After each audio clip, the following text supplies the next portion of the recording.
Lesson 5 of our Module 5 is change of limits to correspond with change of variables.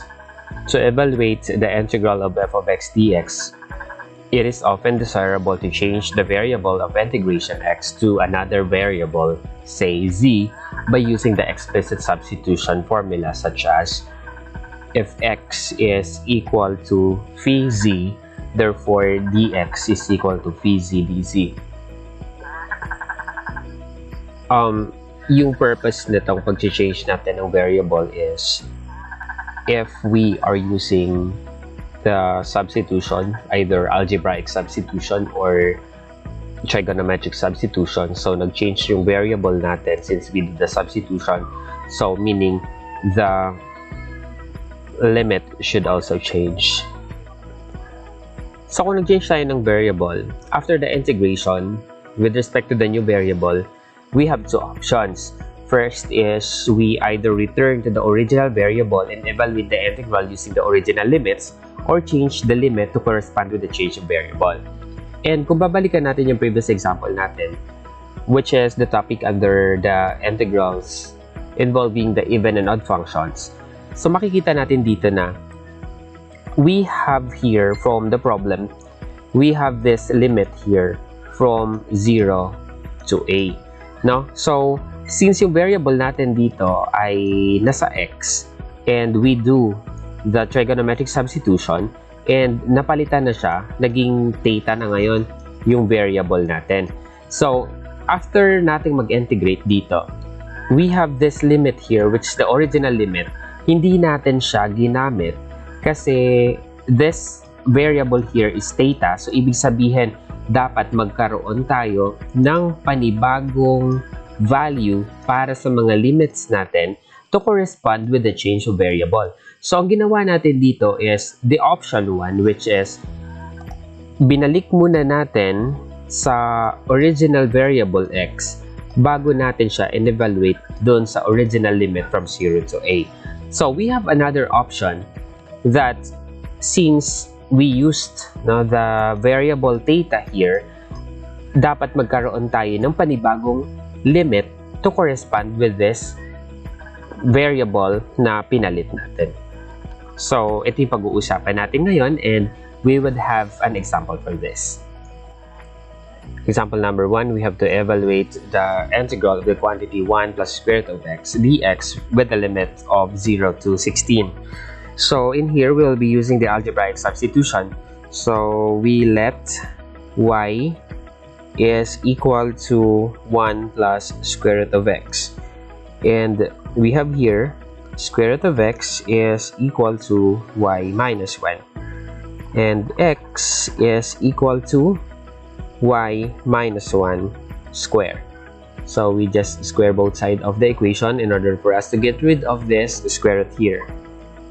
And if we are going to take the derivative of this function, so we have here dx is equal to 2y minus 1 dy.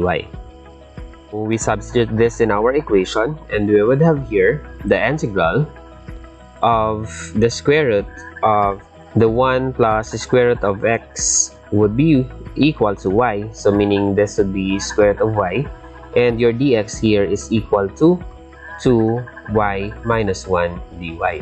As you can see here, nagbago na yung variable natin. So, instead of x, naging y na yung variable natin.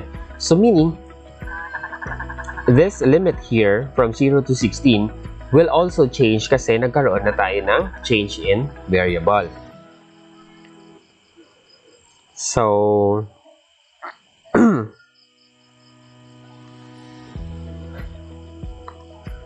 from here, ay i-compute natin yung bagong limit natin.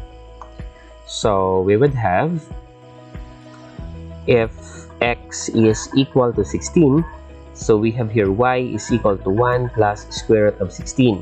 So, y is equal to 1 plus square root of 16 is 4, so y is equal to 5.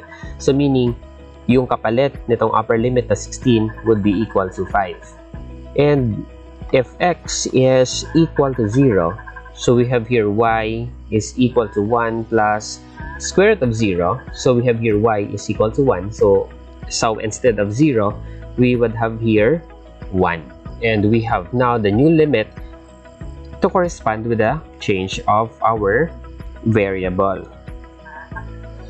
So let's integrate, and we have here the integral of the limit 1 to 5, and distribute natin ito. So we would have here si 2, ilabas na lang natin, and distribute natin si square root of y. But the square root of y is equal to y raised to 1/2. So we have here y minus 1 dy. So let's distribute, and we have here 2, integral from 1 to 5. We have here y raised to 3/2 minus y raised to 1/2 dy.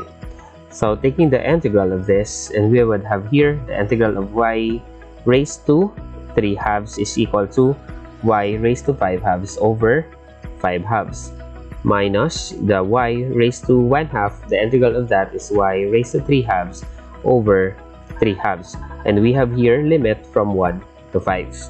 Well, i-evaluate natin yung limit natin. So we have here 2, so that would be reciprocal. So we have here 2/5 multiplied by cy would be equal to 5, so that's 5 raised to 5/2 minus 2/3. The y here would be equal to 5 raised to 3/2, and this is the upper limit, 5. For the lower limit, we have here minus 2 multiplied by 2/5, and we have here 1 raised to 5/2 minus 2/3, 1 raised to 3/2. So simplifying this, and we have 2, so we have here 2/5 times 5 raised to 5/2 minus 2/3 times 5 raised to 3/2. And this is equal to 14.907. So we have here 14.907 minus 2 multiplied by this term. So we have here, palitan lang natin si 5 ng 1.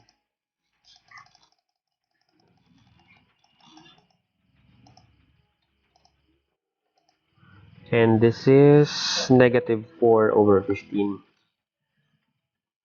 So this is negative 4 over 15.